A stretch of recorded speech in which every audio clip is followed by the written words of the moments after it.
afternoon! Kamusta mga Archipeeps? At nandito na naman tayo sa construction serye. At ito na, ipapasilip ko naman sa inyo ngayon ang day 3 ng ating project dito sa SM North, The Block. Ayan, nasa likod.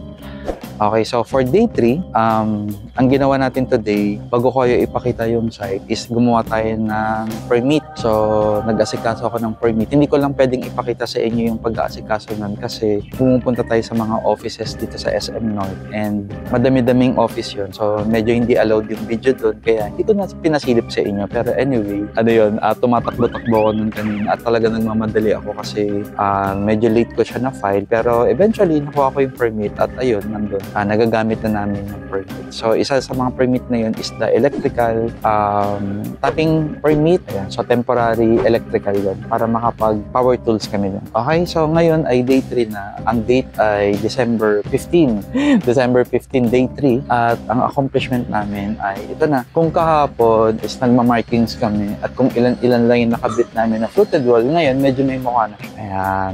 And by the way, may bine-verify lang kami dito sa maliit na to. Para kasi hindi na buo yung panel namin. So, tomorrow, yan, itatanong namin kung ano nga ba yung yun. Kasi pinaiwas yun sa amin. Pero mukhang kailangan namin siyang takpan. So, for day 3, ayan, so nakikita natin si Kuya.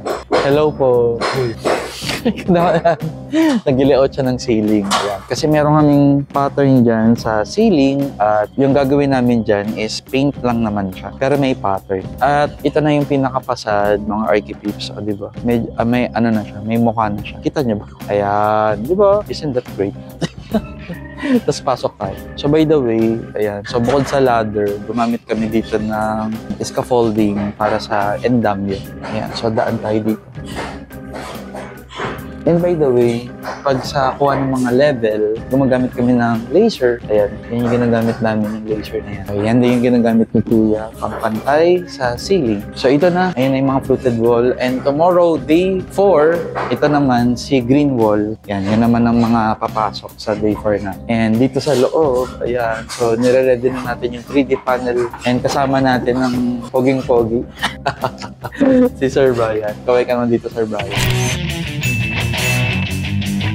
Yan, lagyan lang natin ng si Sir Brian. Kamusta, Sir Brian? Okay naman po, sir. Ayan, so anong mga activity natin today? Kamusta ka naman pala? Okay naman po, sir. Okay naman. Activity po natin today ay yung pattern po ng Sa ceiling. Oh, nakita ko nga dun sa entrada kanina. Tapos, ito po, sir. Ayan, pinapapogi pa natin, no? Yes. Saka po, sir, yung ating ibang fluted panel. Ayan, so may installer pa doon. Saka magre-repaint po tayo ng wall. Ayan. And yung mga wall pala dito is i-repaint pa siya ng ibang kulay. So may mga part dito na kukulayan siya. And kung makikita nyo, most of the wall parang walang laman kasi. So yan ang mga happenings ngayon sa day 3. Ayan, busy si Sir Brian. So ito yung mga plan. Ayan, kung paano namin siya gagawin. So normally, dinidikit namin yan sa pader. At ito yung gumagawa ng ating fluted wall. Kaway ka naman dito ko. Ayan, hello. So, busy. Ito rin pala isang worker, di ko pala napakaway sa iyo. Okay, kaway ka na rin dito. Oo, di ba? Ayan. So, ito yung grupo namin ngayon. Ayan, so may nag-grinder lang. So, maingay. So, lalabas tayo. So far, ito yung ginagawa namin. And ito pa yung ibang plan. Yan, ginagawa pa namin. So, isa yan sa mga tip na dapat pag gumagawa kayo sa construction site, meron kayong reference na plan.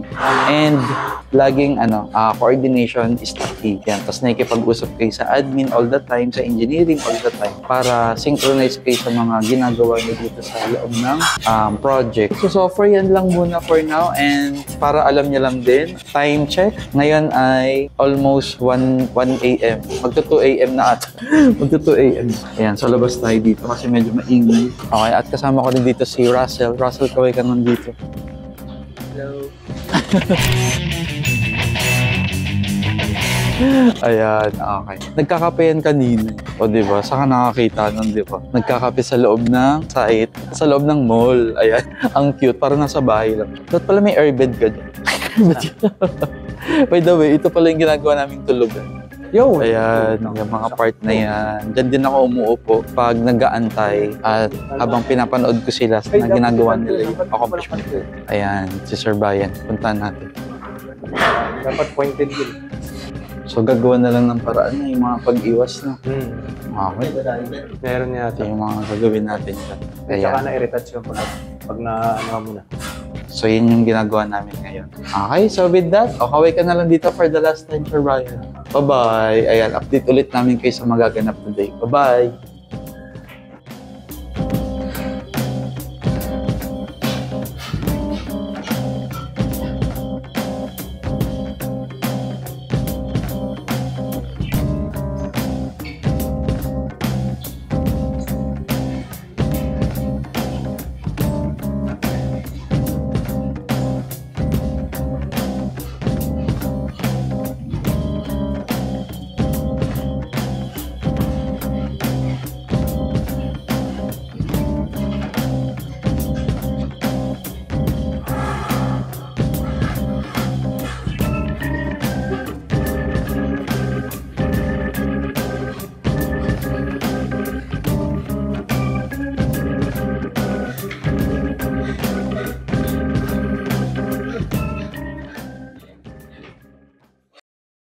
Subok, sakto, sulit na trabaho. Ang proyekto mo sa arkitekto, sigurado. Subok, sakto, sulit na trabaho. Ang proyekto mo sa arkitekto, sigurado. Sigurado magtiwala at makinig.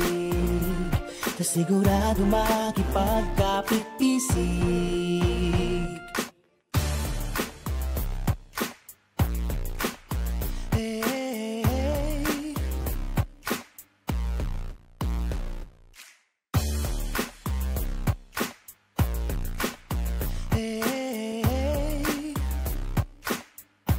Sa arkitekto, sigurado.